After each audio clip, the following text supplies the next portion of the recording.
No titles, no family. Charles drops rough decision about Sussex kids with harsh ruling on the monarchy. With the death of Queen Elizabeth II on September the 8th comes many changes in the royal family lineage. Prince Harry and Meghan Markle's 3-year-old son Archie Mountbatten-Windsor is now entitled to be a prince, a title that the Duchess of Sussex claimed was denied to him in the couple's 2021 interview with Oprah Winfrey. In the same vein, their 1-year-old daughter Lily Mountbatten-Windsor can now assume the title of princess. First of all, I'd like to thank the rest of the world for posting such moving comments on the loss of our queen. I cannot find the words to say how I, and I'm sure many of my fellow citizens, feel today. We not only lost a beloved queen, but also an icon, a beacon, and a stalwart who always seemed to be there. I'm extremely furious at the gruesome twosome. The difference between Andrew and the Sussexes, apart from the nature of their deeds, is the fact that after the interview, Andrew never spoke another word in public. Yes, he did unforgivable things, but he all but disappeared from the public view. The Sussexes may be half a world away, but they might as well be living here in the UK, next door to me in fact, as they never shut up. And now, Harry and Meghan can only dream that Elizabeth would sit around with televisions blazing and 3 copies of everything with their faces on. Prince Harry and Meghan Markle are about to find out exactly where they stand with his father, because the new King Charles III has a big decision to make about the couple's 2 children. Here's the deal, it's all about royal succession and who gets what title. But here's the rub.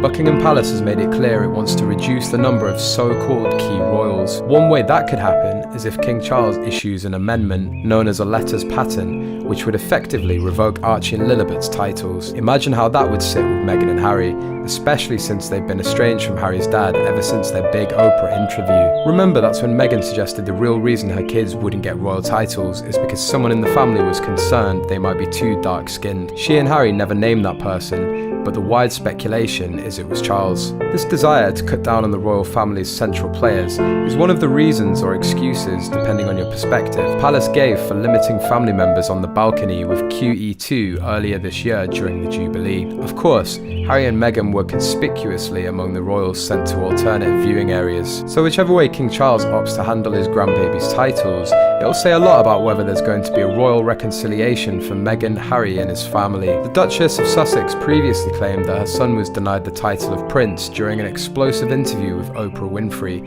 and accused Buckingham Palace of failing to protect Archie by denying him 24/7 security. When asked if it was important for her that Archie be called a prince, Meghan said she does not have any attachment to the grandeur of official titles, but she said it was about the idea of our son not being safe, and also the idea of the first member of colour in the family not being titled in the same way that other grandchildren would be. A spokesperson for Debrett previously told, in 1917, King George V ordered that only the grandchildren of the monarch would be entitled to use the style of prince or princess and HRH.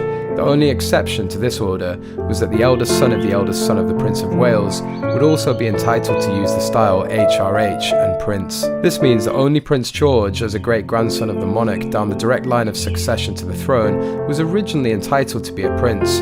He's the eldest son of the Prince of Wales.